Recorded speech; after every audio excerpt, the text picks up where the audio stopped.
So Hello today, and welcome to ED Extra, live from the Collaboration Hub at the ED 26 conference in central London. This is the place for you to be if you want to learn about the hottest topics and the toughest challenges in sustainable business right now. We are bringing our long-standing podcast series to life here at the Business Design Center, recording short and snappy panel discussions that look to the horizon to discuss the next big trends facing corporate climate action. So we are recording today's discussion, and the audio podcast will shortly be made live on edie.net as well as on all of our streaming and podcast channels. Motability Operations became a B Corp in October of last year with a score double than the typical average. So congratulations, Mark, to kick us off here for an organization that is almost 50 years old now. What was the biggest insight that the B Corp assessment provided you during your journey? Yeah, thank you, Sidhi.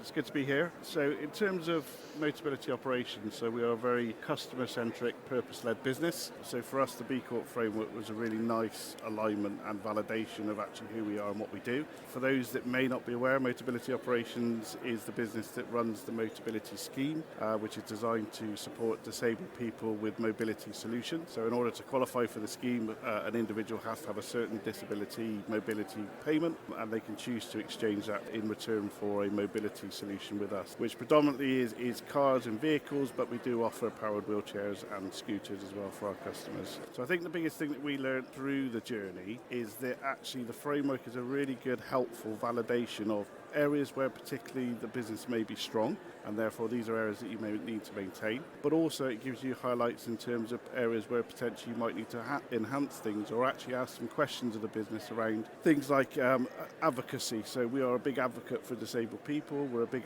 advocate for our customers, but what we've never actually done is sat down and really formalise that in any way, shape or form. So what we did off the back of this was we looked at having our own advocacy policy, which we've now put in place and made available on our website. So I think, in context of who we are as a business, we've got over 890,000 customers. 100,000 of those customers are now driving electric vehicles, but the vast majority are still in petrol and diesel vehicles. So you might look at that and think, how does a business that's got a huge fleet of petrol and diesel vehicles become a B Corp? Well, for me, B Corp is not about being perfect from day one. It's about really showing the right intent, having the right structure in place, and the strategy to actually to become that business for good, that business that benefits all. So we know we have a massive impact on our customers. We know we have a massive impact on the disabled community. We also know we've got a huge environmental footprint that we need to challenge. So for us, it was really about really helping shape the future direction, and we'll come on to talk a bit about the electric vehicle transition in a bit. But for us, it's really much about having the right plans in place to be that business that really benefits all of our key stakeholders. The other point I would just sort of point out is that I think it's really useful through the B Corp journey, whether you choose to certify or whether you just choose to use the framework as a whole, is actually trying to get some expert guidance, because there's a lot to navigate. It's very complex.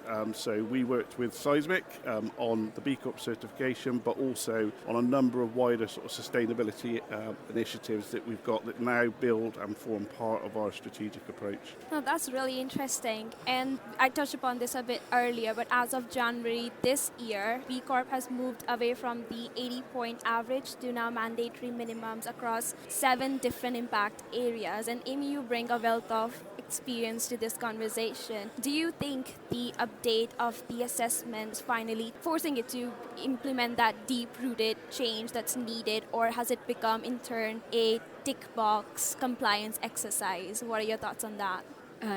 Definitely not a tick box compliance exercise. And actually, although it might seem like it, because now there are these specific minimum requirements that you absolutely have to meet. So you might think, it's just going through and doing these things. But actually, the design of the new standards is really exciting and promising, because it is much more focused on materiality and what is really relevant and important to your business as a whole and all of your different stakeholders. So one of the specific things, for example, is that companies are required to conduct a materiality assessment and engage with their stakeholders, and that is a range of stakeholders from your investors, your employees, your customers, your supply chain, your community, and to understand what they want and need and what they care about. And what that means is that then you are getting this really rich insights into your various stakeholders, and you can use that to inform your sustainability strategy, which is not only required for the standards, but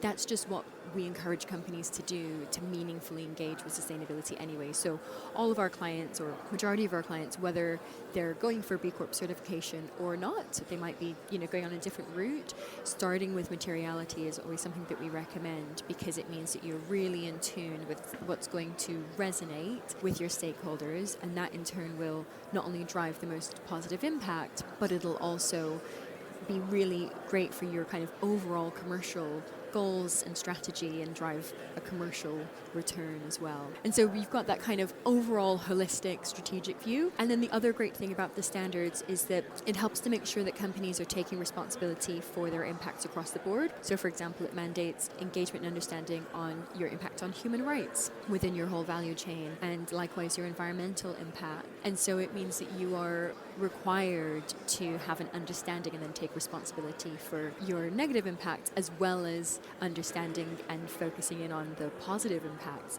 that you could be having. And understanding that impact and becoming a B Corp certified organization is an important but an initial step. There's often a risk that once you become a B Corp, there could be risk of complacency. So Mark, this is a question for you. How do you prevent that from happening and make sure that your status as a B Corp, you're implementing that in everyday decision making? I think it's a good question. I think it is, that there is that challenge that certification could be seen as the end of the journey, whereas very much the way we see it, it's the start of the journey. We're in this for the long term, and we want to make sure that actually we live and breathe those values. I mean, ultimately, whether it's the old standards or the new standard, the B Corp standards are just about doing business in the right way. And actually, there's lots of research and lots of studies out there that show that actually, by taking the B Corp approach and be more sustainability focused, actually does have some real business benefits. And I think some of the challenges internally can be with stakeholder engagement.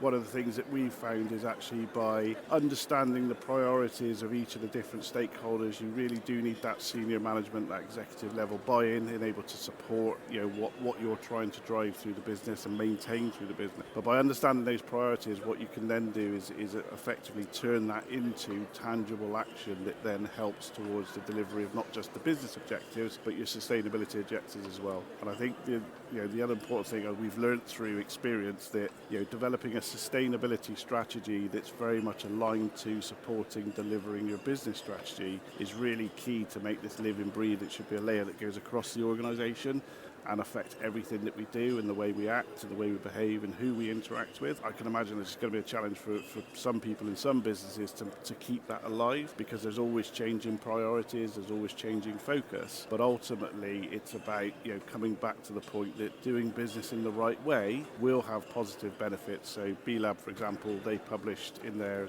10-year impact report lots of really good stats around how B Corps differentiate and are more successful than average SME companies. So, for example, on average they have 20% better turnover. They have 10% more survival chance. So, by having sustainability within your core strategy, actually is good business and the right way of doing business. That's really interesting.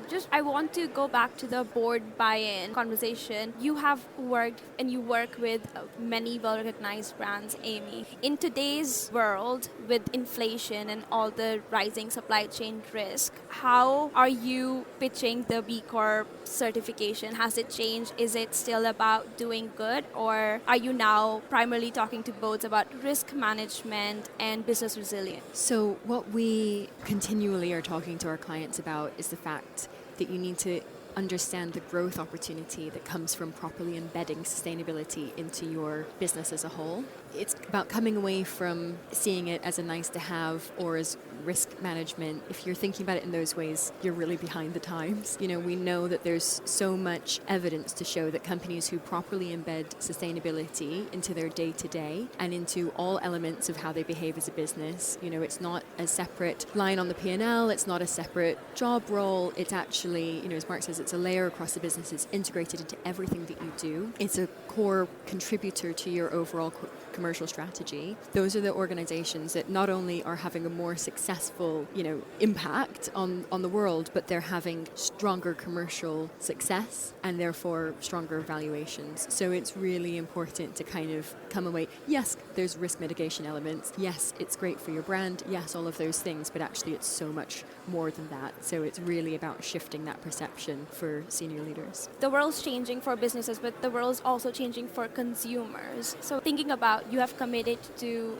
transitioning to electric vehicles, but Mark, your consumers, as we know it, are facing a literal charging desert. So when that happens, how do you balance the pressure to decarbonize your fleet, but also provide your consumers with the immediate access to mobility? Yeah, well, I think it goes back to the whole purpose of who we are as a business is about finding smart, sustainable solutions for our customers' mobility in a fast-changing world, which I think is significantly demonstrated by where we are at the moment in that move to electric vehicles. The industry is moving at pace. We know through sort of extensive research and actually moving away from just an annual review of our customers to a more regular touch points, we now produce quarterly transition trackers which essentially allow us to track both our customers' sentiment but also the more wider general public sentiment around electric vehicles. We know the barriers that they face, so roughly half of our customers, for example, have no ability to charge at home, so to your point there, they have to use public charging networks in order to do that. So some of the things that we've been looking at as a business is around looking at things like cross-pavement charging solutions.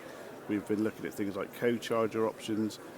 We've developed an app that consolidates over 80,000 different charge points around the country. It gives customers information about accessibility, availability. All of these things are really important to our customers. We've also just announced a partnership whereby we're working with Nissan to look at vehicle-to-grid technology, so to allow customers to have a more efficient package and allow them to use their vehicle to potentially provide power to their homes and power back to the grid. All of these things hopefully will work towards making the lease more affordable for the customer going forward. We've also, we know, for example, within our most heavily adapted vehicle space, electric technology is really challenging because a lot of the electric technology is in the base of the vehicles. A lot of these vehicles we have to then actually adapt, cut, in order to put things like ramps, lifts, wheelchair accessible ports into our customers' vehicles. So we developed a concept vehicle to try and engage and get manufacturer engagement in actually building accessibility, inclusivity in as part of the design stage. And this is one of the challenge a lot of people,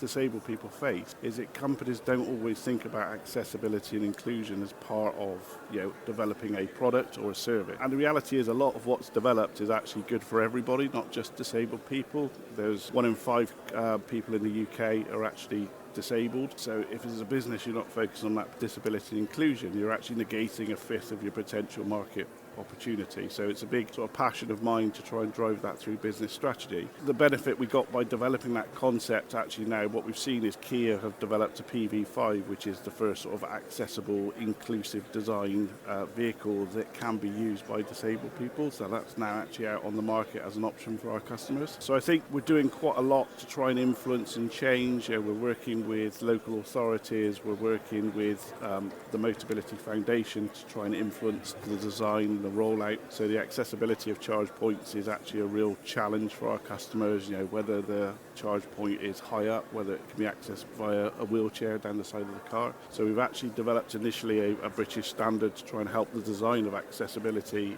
within charge point, and we're doing some further work around accessibility to try and really influence the way that actually the UK is starting to evolve and develop its charging network. Well, that's really promising to hear, Mark. Amy, my next question is for you. And I think in general, this discussion has been a lot about understanding that just because you're B Corp certified doesn't mean the business is perfect. But some brands might think that they need to be perfect in order to start that journey of getting their B Corp certification. In your decade of experience, what is the most common imperfection you have seen in successful business that show others that you don't need to be perfect in order to take that first step? Gosh, I mean, so many. Look, no business. I mean, we work with some incredibly impressive brands and some that are known, as kind of North Stars in the sustainability world. And although they're all very inspirational, not one of them is perfect, that doesn't really exist. So ultimately it's about, the point is not to start out by being great, but it's to work towards greatness. And that can be really overwhelming. It's hard to know where to begin, because there's of course so many different angles to sustainability across the social and the environmental and the governance and all of these considerations, and that can be really difficult to know where to start and what this practically looks like for us. So I think that really, there's going to be many imperfections that you have as an organization, whether it's your product or your service, or whether it's elements of you haven't started measuring your carbon yet, or you haven't engaged with your community, or whatever it might be. That's fine, and it's about actually setting yourself a plan to improve. And something like B Corp, there's many frameworks out there. Something like B Corp is obviously incredibly holistic. It covers all of the social and environmental and the governance elements of an organization. So it just helps to give you a bit of a blueprint and an understanding. It helps to demystify a little bit and helps you to take those first steps, lay the foundations, so that you can start chipping away at the imperfections, right? And reduce them. And they'll always exist, but at least you're kind of covering off the most important pieces, and then you can build from there, and you can also set yourself a kind of direction and a goal and a strategy for what you want to aim towards over time. No, that's great. And staying resilient is also important through it all. What is that one piece of advice you would give to businesses who are just starting out to ensure that they don't lose their way when the financial trade-offs get difficult? I mean, my advice would be that when we started the B Corp journey, we didn't really have anything in the way of a sustainability function at all. So we just had an executive with the responsibility. So I think, it's like every journey, it starts with the first step. You don't have to devise, all singing, all dancing strategy and all the different components from day one. I think the key is actually doing something towards improving and becoming a better business. So we started very small, so with our TCFD disclosure and with a single materiality assessment to start with, which, Seismic ably assisted us, sort of guiding us through that. And then from that, you start to then build up bits of the jigsaw puzzle. Then you can start to formulate your strategy and work out how it links to your business strategy. And you won't always get it right, but actually the key is actually the resilience, the perseverance, is making sure that actually you keep the momentum going. So once you've got that momentum up and running, keep that momentum going, because it is, in turbulent times, it's very easy to push different things down the list, up the list, etc. So you really have to sort of keep pushing on through and keep driving that message through. The other thing I would say is think about positioning it to your business around flipping the script. So it's not just a question of, is this something we should be doing?